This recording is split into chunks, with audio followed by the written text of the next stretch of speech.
Hi guys, what's going on? Thanks for stopping by, welcome to this video, and welcome to my channel where I focus on free-to-play, early game and mid-game stuff. Guys, the Deck of Fate event, it's online, it's there, it's active, whatever, and it's rough. It's really rough. People have been talking about this event. I guess we could have expected this. I guess we should have expected this. I guess some people did expect it. A lot of people were talking about this and saying that we could probably finish this with around about 40 Immortal Soulstones. And yeah, that's not the case. It's not the case. And I guess this was due to the Soul Drake, the last one, Gracchus Soul Drake, I think his name is, which was around about 40. But the hype was much lower then, and the hype around the turtles is much higher. And so Plarium is going to make us pay for that. It isn't as bad as Freya. Freya was around 67 Immortal Soulstones. But in order to get Raphael, I always mix them up. In order to get Raphael, we would have to open 57 Immortal Soulstones, because one Immortal Soulstone is only worth 700 points, and that is rough. Like I said, I guess this should have been expected, and I guess some people did. I guess I was deluded a bit by people saying it might be 40 Immortal Soulstones. It is 57. Now, I don't want to ponder on that too long. I do want to talk about how we can do this event, if you still want to go for this, because it is going to mean big resources. Me personally, I don't really have a better place to spend my soulstones, which is why I'm going for this. I'm going for this, and I'm probably going to be able to do it. I can get around 30,000 points for this event from my soulstones, and the rest I'm gonna have to do with Dungeon Divers, but we have pretty decent events going on alongside it, so I'm going for this. It is going to be, like, it is costly though. Check if you can do it on your account. I want to talk about how we can do this in the most efficient way and how I am going to approach this. Dungeon Divers is the component that is going to make it possible for me on my account to do this. So I will wait with the Soulstones. I don't want to, I really don't want to, but I will do that. Two reasons. First off, I might open all the soulstones that I have, and then for some crazy reason I'm not able to invest the time or the resources or whatever into the Deck of Fate to finish it, and that would be really annoying. First reason. Second reason, I might go overboard with the Dungeon Diver points that I'm able to get, and I might be able to save a couple of soulstones in the end. And it would be very annoying when you come to the end of this tournament or this Deck of Fate and you feel like you've gone overboard with the points. And so I'm saving the soulstones for the end. I'm probably going to open them on the last day, and I'm going to do events and tournaments until that happens. By the way, talking about soulstones, I think people are forgetting mortal soulstones here. I think people oftentimes, like, they are always talking about immortal ones, and I guess they are strong for this, but mortal ones are great as well. The immortal ones I have, and by the way, I did buy a pack a long while ago. I made a video on that if you want to check that out, giving me 8 of these to a very decent price. And so I actually have 22. With these, I actually have more. But I've calculated 23 Immortal Soulstones, and they would give me around about 15,000 points. And then I have 150 mortal ones, and I'm much more interested in opening those actually and saving a couple of Immortals. But I guess I'm going to decide on how many of the different types I'm going to open at the end of, like, this event. But looking at these mortal ones, they give me 10,000 points. So that's not too bad, you know, that's 25% of this event just from mortal ones. And I haven't even been able to do stage 15 of the Iron Twins. This is just from events and doing stage 9. That being said, I just recently found a method to progress to stage 15.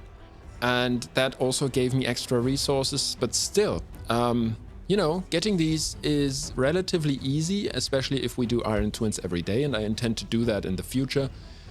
I might have to manual that though, so that's going to be very annoying. But if you haven't seen that yet, Volkin actually made a video about the new wolf here, Glade Wolf, and he makes it possible for us to do the Iron Twins if we have enough survivability on our teams, and if our champions are tanky enough. He makes it possible for us to do the Iron Twins relatively easily, because this essential debuff, decreased speed here, he gives us that on a 50% chance, on a, like, each hit has a 50% chance to place this.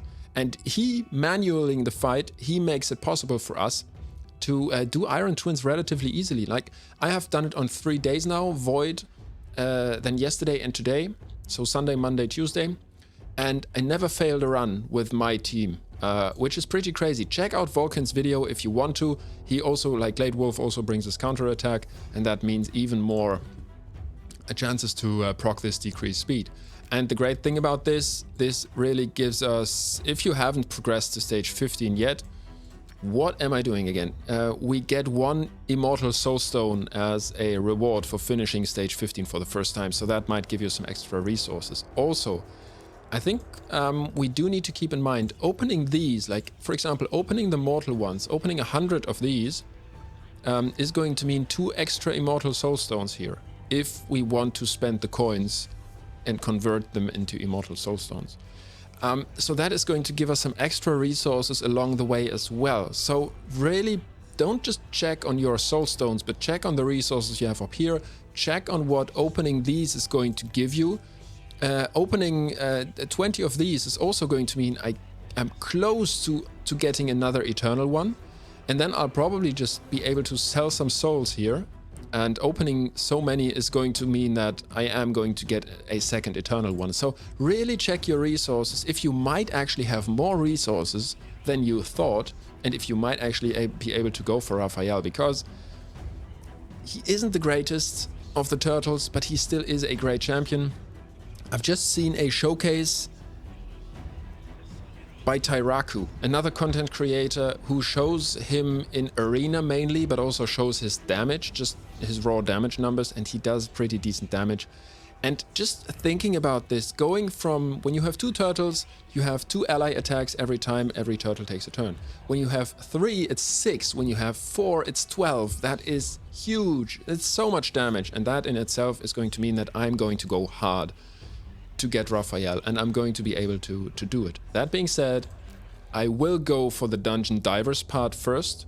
Now, the points for Dungeon Divers are really rough. They have actually been nerfed in comparison to the last events, and this really means that we don't even get 1 point per energy, we get less than that. If we look at this, doing stage 20 dungeons, for example, is mostly going to give us rank 5 artifacts, mostly rare stuff and epic stuff, so that's 12 to 15 points per 16 energy spent, so you'll get less points than the energy that you spent. This is so rough. This is really, I think this is low by Plarium in my opinion, because doing Immortal Soulstones and bumping down the points for that is already like harsh, but doing this to Dungeon Divers, that's, I think they bumped this down by 3 points or something, which is equal to like a 20% reduction in points we get for already very bad points in Dungeon Divers, so I really think this isn't great.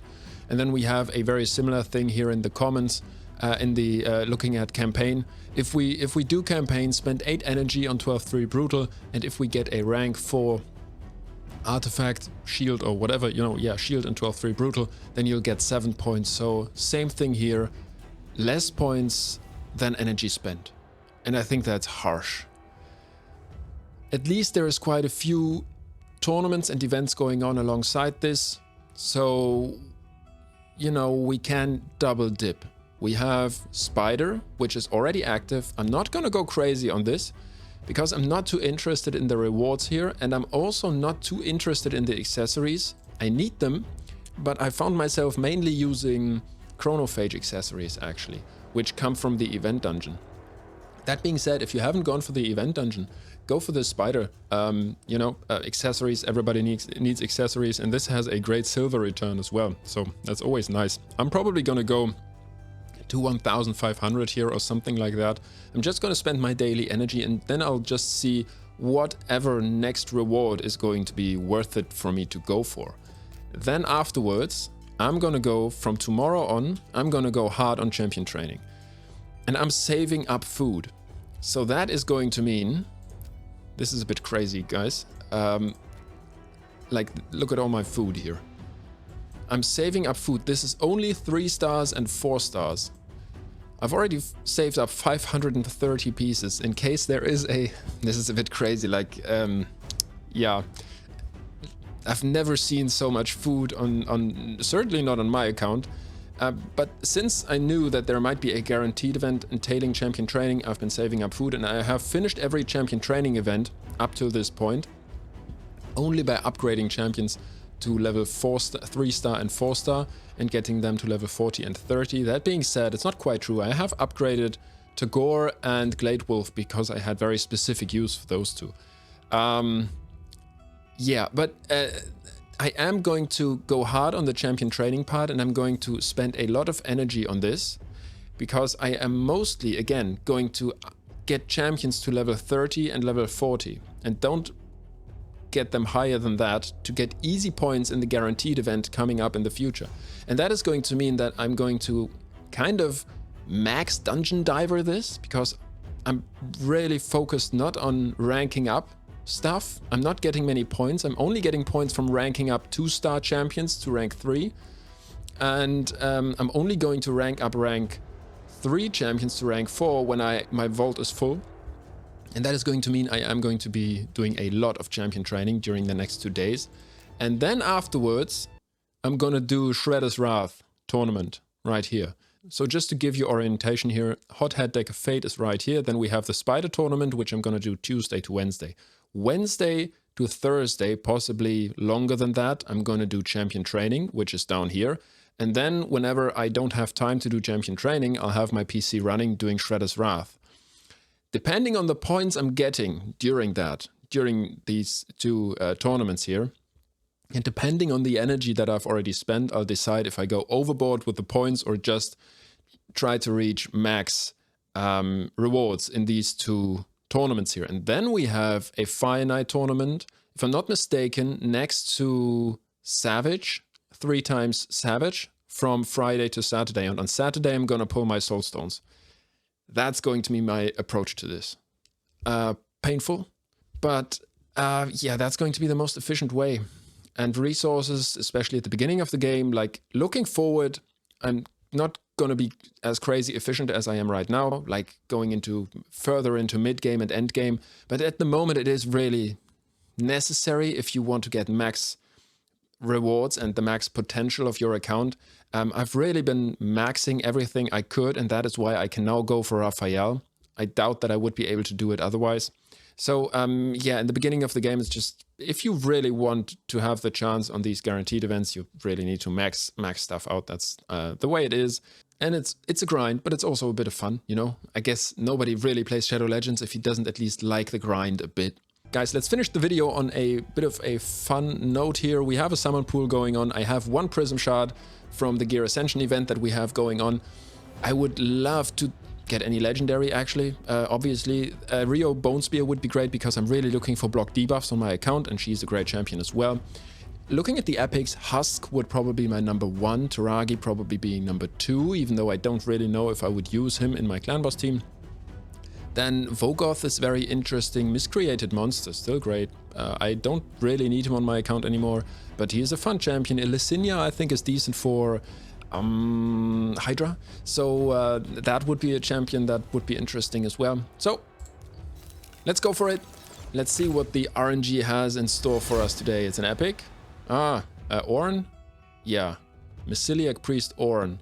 I think there is some guides out there on him being actually a pretty decent solo champion, but I would have to check on that again. Not too excited about this pull, but it is a free epic for my account, which is very nice. Guys, that's it for the video. What do you think about the Raphael event? I think it's rough. I think it's really a hard event, harsh, and everybody has to decide whether or not Raphael is worth it for their accounts. Like I said, I'm going for him. It's going to be a grind. But I'm really looking forward to getting him. So it is what it is.